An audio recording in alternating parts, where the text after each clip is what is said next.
You know, when we talk about the Cold War arms race, it's easy to just think about building bigger and bigger bombs. But it was so much more than that. It was this terrifying upward spiral of technology and fear, a game of brinkmanship that literally held the entire world hostage. To really get a grip on the stakes here, you just have to listen to the people who are actually in charge. I mean, listen to that quote. That's not some protester on the street. That's President Dwight D. Eisenhower himself. This is the guy who was the supreme Allied commander in World War II, right? He's the one with his finger on the button, commanding the biggest nuclear arsenal on the planet. And he's saying that. He knew, without a doubt, what this kind of war would mean. It meant the end of everything. So the big question is, how did we even get to this point? Well, to answer that, we have to rewind a bit.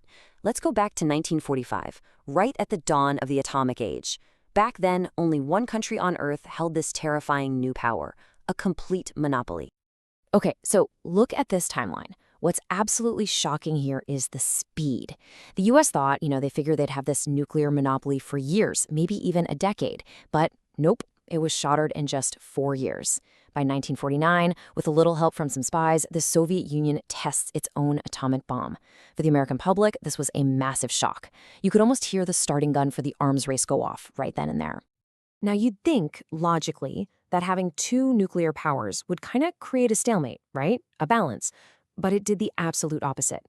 The Soviet bomb just triggered this frantic, almost desperate push to build something even bigger, even more destructive.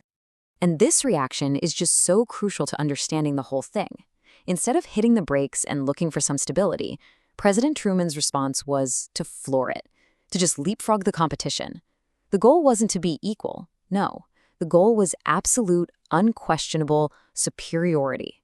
So he gives the green light to develop a weapon 1,000 times more powerful than the bomb dropped on Hiroshima. He greenlit the hydrogen bomb. And here we go again. Just look at this timeline, the American monopoly on the H-bomb. It lasted less than a year. Just 9 months later, the Soviets test their own version. This pace is it's breathtaking. It proved that any technological edge you had in this race was going to be gone in the blink of an eye. Terrifyingly temporary. It's hard to wrap your head around this kind of power, right? It's just an abstract number. So let's try to make it real. 15 million tons. That was the yield of a US H-bomb test back in 1954. We're talking about the equivalent of 15 million tons of TNT. A single bomb, one bomb, that could just wipe an entire city, a whole metropolis, completely off the map. This isn't a weapon for fighting a war anymore. This is a weapon of planetary annihilation. So, okay, having these monster weapons is one thing. But the part that's truly chilling, it's the strategy, the thinking behind how and when you might actually use them. So let's try to get inside the heads of the people who were making these decisions. And here's Eisenhower again. He is just so completely aware of what's at stake. You have to remember, this guy wasn't some warmonger. He was a general. He had a front row seat to the horrors of World War II. He knew, deep in his bones, that a nuclear war couldn't be won. And that belief, well, it led him to a strategy that, on the surface, sounds completely insane. And this right here is the central, crazy-sounding paradox of his whole strategy. See, his advisors, they were pushing him for options. They wanted to plan for limited nuclear wars. But Eisenhower shot that down. His logic was as simple as it was brutal. If you have a plan for a small nuclear war, you might actually be tempted to fight one. And he knew any small nuclear fight could spiral out of control. So for him, the only way to guarantee peace was to make the price of starting any war total, absolute annihilation.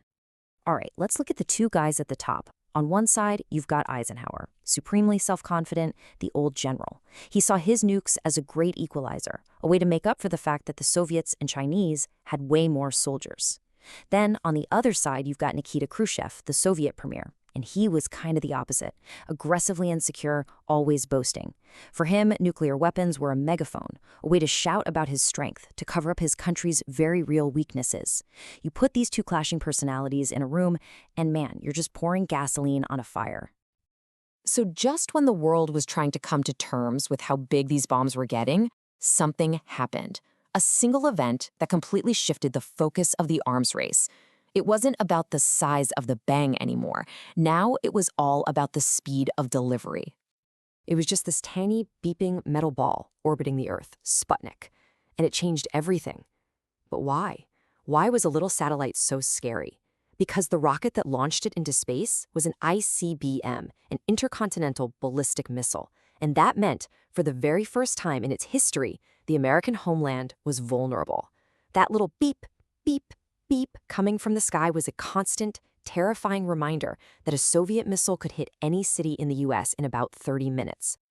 I mean, you really can't overstate the level of panic this caused in America. It wasn't just, oh no, we lost a tech race. It was seen as an existential threat, a threat to the country's very survival. This quote from the governor of Michigan, it just nails the mood. Suddenly the space race and the missile race, they were the exact same thing, a race for survival. And, to make matters even worse, America's first try at launching its own satellite was a total humiliating failure. The rocket just blew up right there on the launch pad. The press had a field day, calling it Kaputnik. It was this brief but really scary moment where it honestly looked like the US was falling dangerously behind.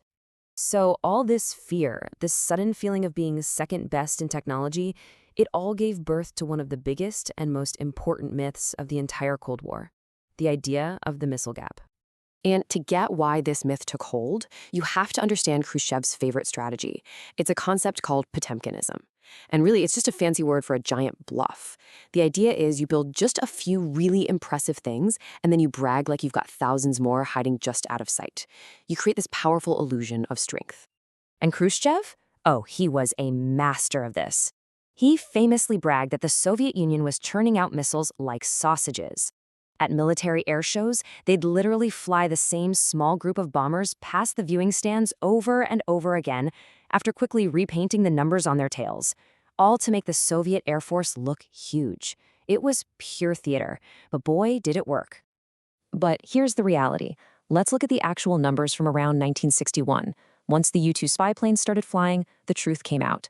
The so-called missile gap, it was a total myth. And what's more, the gap was completely in America's favor. Just look at these numbers. Submarine-launched missiles, long-range bombers. The U.S. had a massive, absolutely commanding lead. So Khrushchev's bluff worked a little too well. It scared the U.S. into a frantic military buildup to close a gap that was never even there. So where did all this lead? This whole upward spiral of fear and bluffing and nonstop technology?